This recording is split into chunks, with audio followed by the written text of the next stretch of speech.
Hi everyone, I'm Tina. This is To the Inner Wild. Thanks for stopping by. Whether you're new or a repeat, welcome. Today is Friday, July 30th. It is just about the end of day, and I don't know if you would call it a rough day that I had, but I hit a few speed bumps, reality checks. Part of the reality checks that we receive are not something that we should beat ourselves up over, right? Some are wake-up calls to say that some things are just out of your control, so why fuel its energy? So that's where we are today.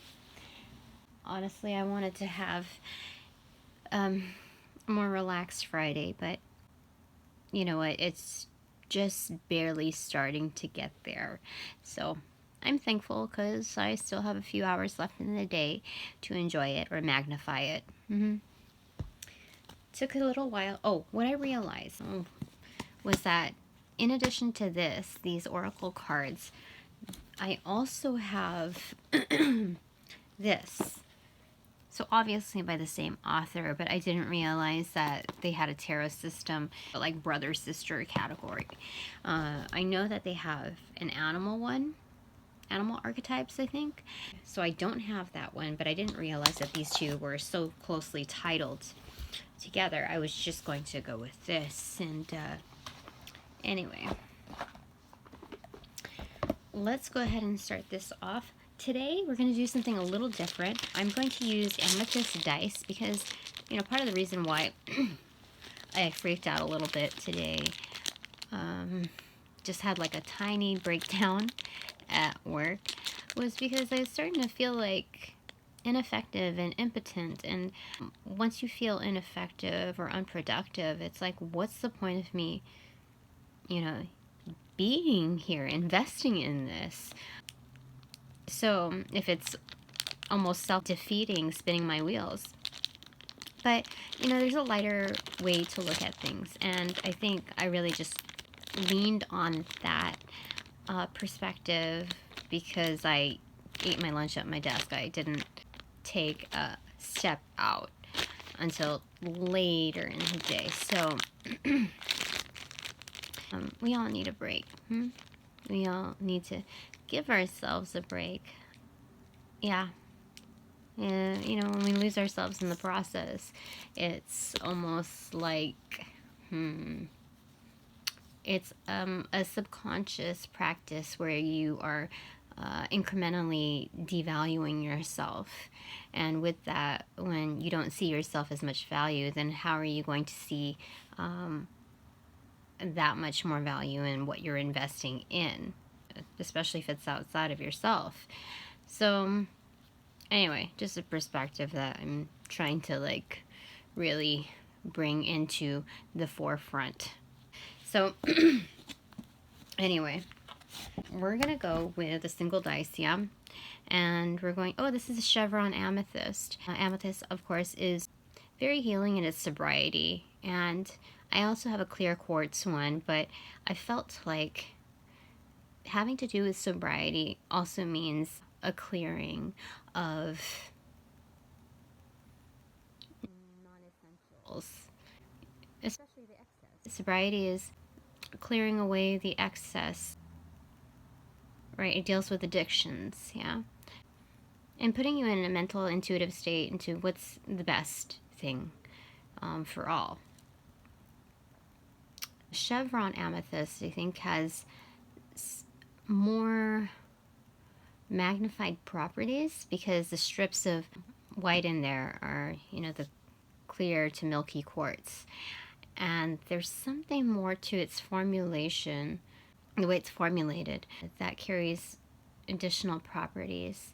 And I think that has to do with like the astral or dream state. If I'm not mistaken, this is like way back when I was learning and started meeting these interesting characters. So we're going to throw some dice, and it's going to allow us to determine the divine energies, of course. are going to help us determine how many cards to choose for each deck. So let's start off there. All right, at this time I request spirit or angels or cosmic families, being that this is the wild unknown, our spirit totems, our higher selves, and our inner children, to, because, well, ancestors are free and open to involve themselves, but at the same time I feel like they are the most known to us because it's within our genealogy. All right, so let's see what messages we get today. Okay. I'm gonna have to put these other cards away from the previous reading that I did. Wishing all of you are well, and if you are well, I wish you better. Okay, so from the Wild Unknown Archetypes circular deck, angels, spirits, all those that I've invoked. It's good. What is the message today for us? I'll do it in this box. Well, we'll have to get 6 cards. Okay. It's spun around. Very cool. All right. 6 cards for us. Oh, wait. Let's go ahead and shuffle just a little bit. Okay. Well, that's one that has to... This ties into the other readings that I did. And then this came out too. So I guess we'll do those. Anima Mundi, the Mystic, the Shaman, and then we want 2 more. Okay, let's handpick those, yeah. Which one do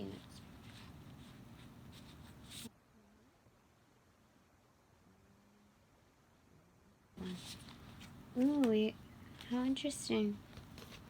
And the Eternal Child. What?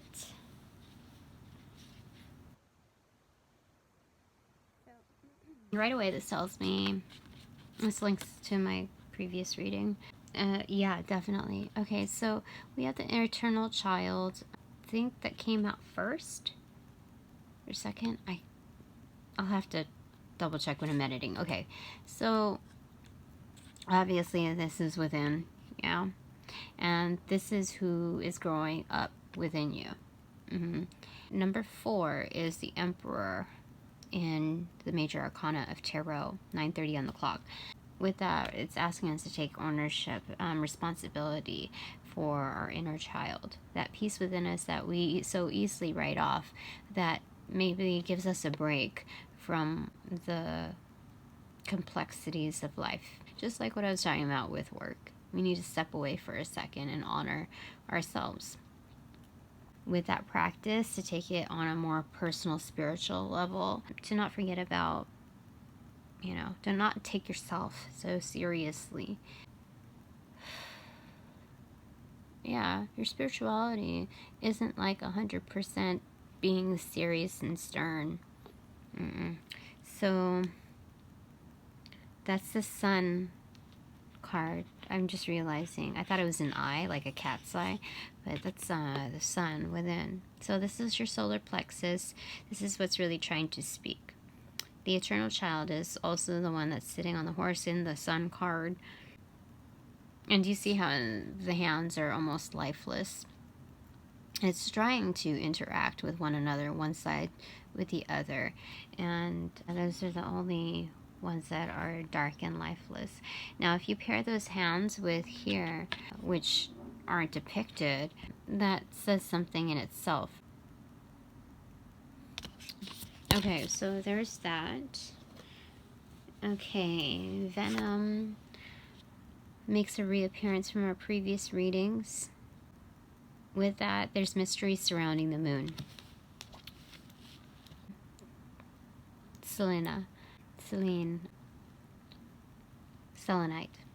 Okay, so the moon, it's all tied to the moon, yeah.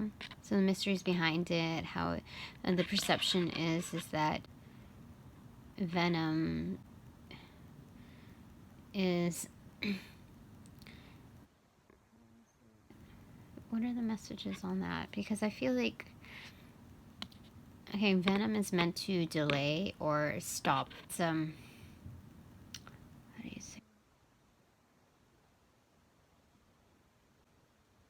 Delay or stop your opponent. Sometimes that opponent is within yourself. Yeah, you can get in your own way.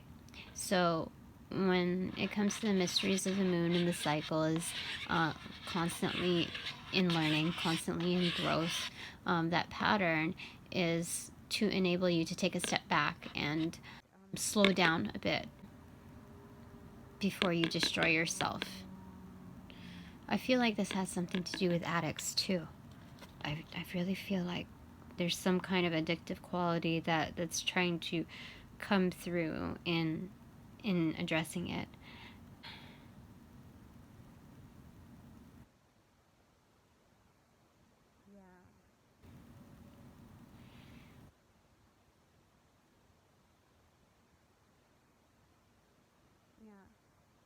What I'm seeing here is a cave.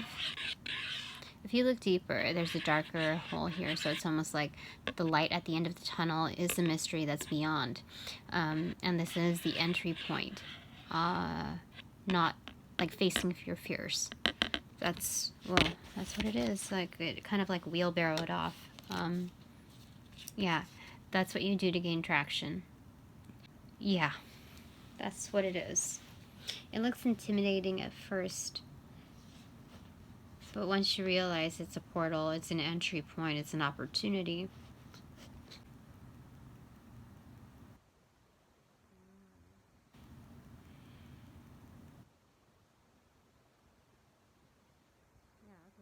And the three came out here in sequence. First, the Anima Mundi, I think that is the all. This is like the summary of mankind, is what I'm getting. That it's all protected, under divine protection. And although it makes one spin to see it all, even with the fractions that we do in our own summarization, constantly unfolding, that it is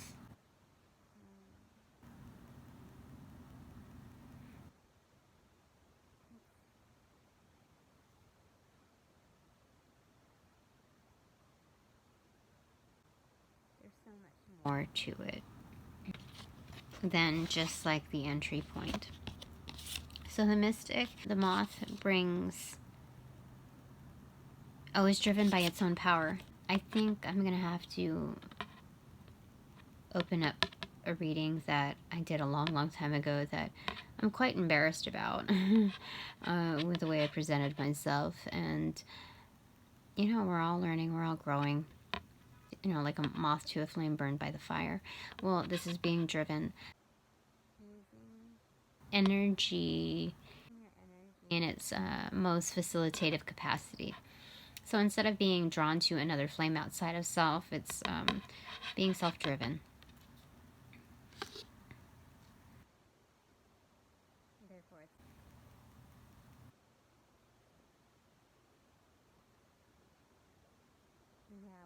Approach, it's not constantly seeking that flame, it's constantly being sought.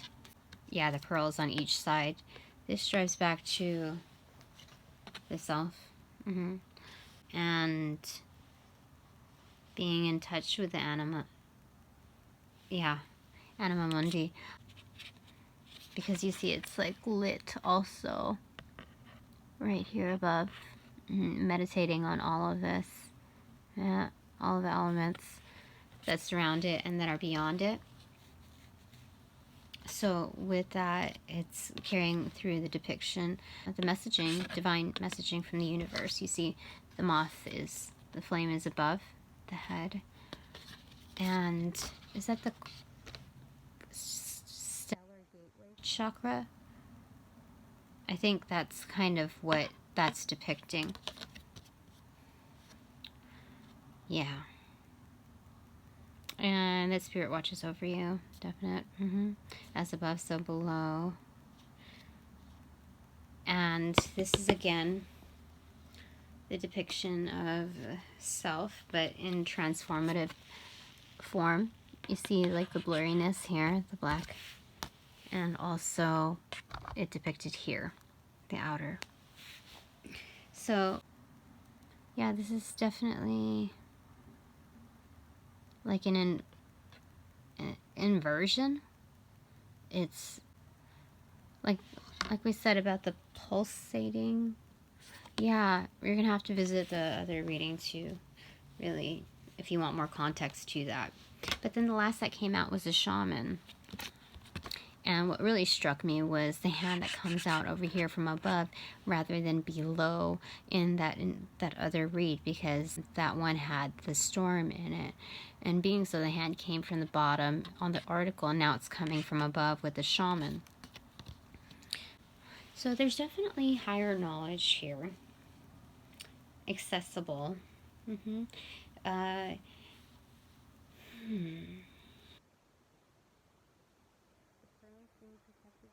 Snake, almost like one of its own eggs. Depiction of ancestry here, cosmic families, and the storm. This is definitely pulling in from the storm card. So for the tarot deck, I'm going to pull more cards to clarify this. Okay, Spirit. Now we're going to roll the dice again, or the die. Cards are we going to pick out of the Wild Unknown Tarot for this to clarify the shaman? We got 4.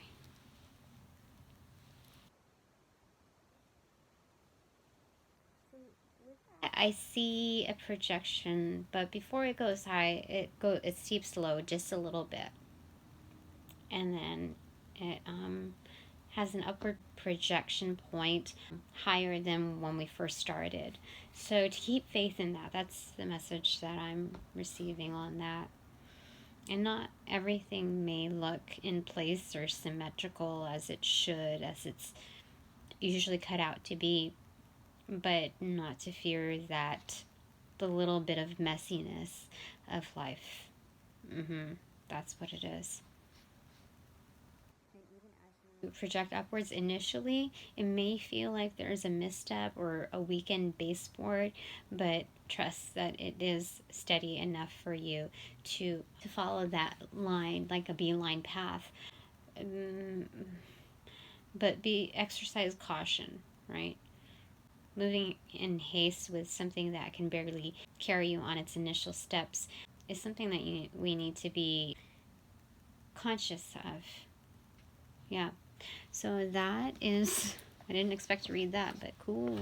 Thanks, Spirit. Strength's on the bottom. Very cool.